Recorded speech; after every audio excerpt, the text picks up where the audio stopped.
বলিউড অভিনেতা সাইফ আলী খানের ওপরে হামলার অভিযোগে সন্দেহভাজন হিসেবে আটক আকাশ কৈলাস কানোজিয়া নামে যুবক চাকরি বিয়ে দুটোই হারিয়েছেন।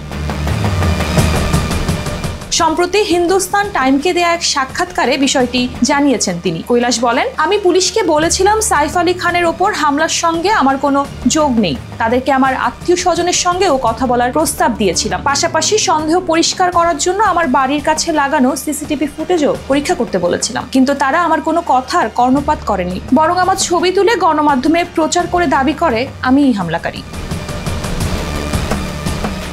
এরপর 19 জানুয়ারি ভোরে মুম্বাই পুলিশ শরীফুল ইসলাম শেহজাদ ওরফে বিজয় দাসকে গ্রেফতার করে। এরপর দাবি করা হয় তিনিই সাইফের উপর হামলাকারী, যে কারণে পরের দিন সকালে পুলিশ কর্মকর্তারা কৈলাসকে ছেড়ে দেন। এর পরের ঘটনা উল্লেখ করে কৈলাস বলেন, মুক্তি পাওয়ার পর মায়ের সাথে কথা বলি, তখন তাকে খুব চিন্তিত দেখাচ্ছিল, কারণ সমস্ত নিউজ চ্যানেলে আমার ছবি দেখানো হয়েছে। আমাকে অবিলম্বে বাড়ি ফিরে যেতে বলেন মা। পরদিন যখন আমি আমার অফিসের বসকে ফোন করি, তিনি বলেন, আপনি আইনি ঝামেলায় জড়িয়েছেন, আপনার কারণে সমস্যায় পড়তে চাই না। আমি তাকে বিষয়টি বোঝানোর চেষ্টা করেছিলাম, কিন্তু তিনি আমার কথা শুনতে রাজি ছিলেন না।